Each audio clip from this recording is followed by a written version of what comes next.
नमस्कार, मी महेश अंबाजी कदम। आज आपल्यासमोर मी HSRP नंबर प्लेट संदर्भातल्या ज्या काही बाबी आहेत त्या आपल्यासमोर मी मांडण्यास हा व्हिडिओ बनवत आहे।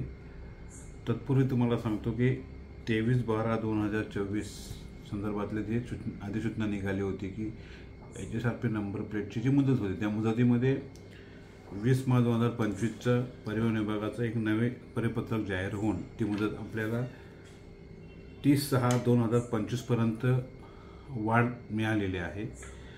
आणि ह्यासाठी ह्या वाढीव मुदतीमध्ये सर्वांनी HSRP नंबर प्लेट तर हाय सिक्युरिटी रजिस्ट्रेशन नंबर प्लेट म्हणून त्याचा लॉंग फॉर्म आहे ते आपण करून घेणं अपेक्षित आहे।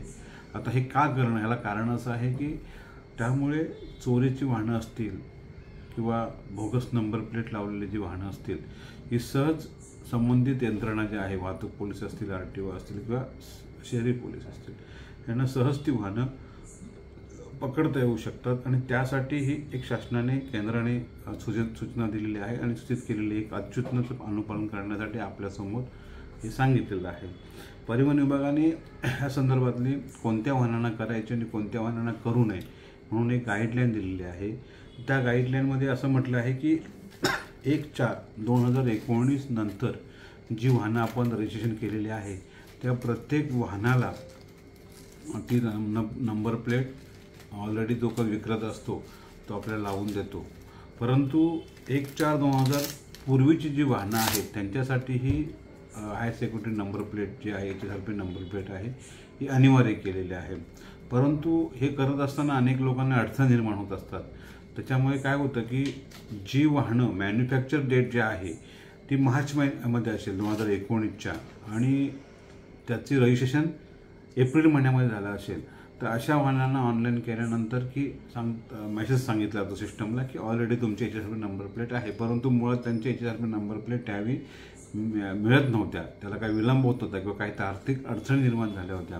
त्याच्यामुळे अशा लोकांसाठी एक परिवहन विभागाने ईमेल ID दिलेली आहे। त्या ईमेल ID मध्ये आपली जी काही वस्तुस्थिती आहे ती लिहून त्यांना कळवायची आहे आणि त्याप्रमाणे ते आपल्याला त्यातून जो काही मार्ग आहे तो मार्ग काढून देतात आणि पुन्हा केल्यानंतर तुम्हाला त्याचा मेलवर रिप्लाय येतो आणि त्या अनुषंगाने तुम्ही पुन्हा त्याचा नवीन अर्ज दाखल करू शकता। ही मेल ID मी आपल्या ह्या व्हिडिओच्या डिस्क्रिप्शन बॉक्समध्ये आपल्याला देत आहे, त्याच्यामुळे त्यावर जाऊन आपण ती ईमेल ID वर जाऊन आपण ते मेल करावं। तर हे मेल झाल्यानंतर आपल्याला काही त्याचं उत्तर येईल आणि त्या अनुषंगाने आपण तो अर्ज पुन्हा केल्यास सिस्टममध्ये तो अर्ज आपला दाखल करून घेतला जाईल। त्यामुळे ह्याची जी मुदत आहे त्या मुदतीमध्ये आपण ती करणं अपेक्षित आहे। आता हे सर्वच वाहनांना आहे, म्हणजे 2 चाकी असेल, 4 चाकी असेल, 3 व्हीलर असेल किंवा मालवाहतूक वाहनं असतील, बसेस असतील समजा, किंवा जी काही वाहनं आपण वापरतो त्या सर्व वाहनांसाठी हे अनिवार्य केलेलं आहे। त्यामुळे भविष्यात आपण जर केलं नाही तर 1% आपल्याला दंडाची आकारणी केली जाईल। तर कुठल्याही आर्थिक दंडाला बळी पडण्याच्या अगोदर दिलेल्या मुदतीमध्ये आपण ते करून घेणं अपेक्षित आहे आणि ते करावं। या संदर्भातल्या काही तांत्रिक अडचणी आपल्याला येत असतील तर आपल्या नजीकच्या RTO कार्यालयात जाऊन त्या संबंधित अधिकाऱ्यांना भेटून आपलं म्हणणं जे आहे त्या ठिकाणी मांडून ते करण्यासाठी आपल्याला योग्य ते मार्गदर्शन त्या ठिकाणी नक्कीच मिळेल।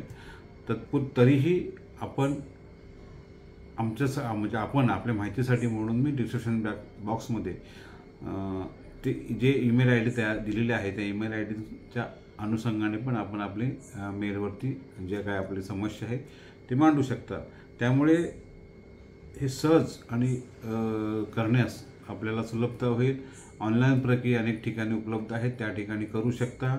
आपण आपल्या झोनचा म्हणजे निवड केल्यास ज्या झोनच्या अंतर्गत आपण ज्या ठिकाणी राहतो त्या ठिकाणच्या आजूबाजूला ज्या ठिकाणी HSRP नंबर प्लेट लावणारे जे काय त्यांचे कंपनीचे व्यवस्था केलेली आहे ते आपल्याला त्या ठिकाणी नंबर प्लेट मिळतात। त्याच्यामुळे आपण त्याची चिंता करू नये, सहज ते अपॉइंटमेंट मिळते, त्या अनुषंगाने आपल्याला कधी नंबर प्लेट मिळेल हे सर्व आपल्या दिलेल्या रजिस्टर्ड मोबाईल नंबरवरती त्याचे आपल्याला मेसेज येतात आणि त्या अनुषंगाने आपल्याला त्याची पूर्वसूचना प्राप्त होतात। त्याच्यामुळे आपण ह्या सर्व सिस्टममध्ये जाऊन ह्या सर्व गोष्टी करण्यासाठी माझा एक प्रामाणिक हेतू होता की आपल्यापर्यंत पोचावा, म्हणून हा व्हिडिओ आपल्यापर्यंत केलेला आहे. आपण हा व्हिडिओ आपल्या सहकार्यांना, आपल्या नातेवाईकांना आणि ज्या लोकांना काही समस्या असतील त्या लोकांसाठी आपण हा व्हिडिओ जास्तीत जास्त शेअर करावा, हीच मी आपल्याकडे इच्छा व्यक्त करतो आणि तुर्तास थांबतो.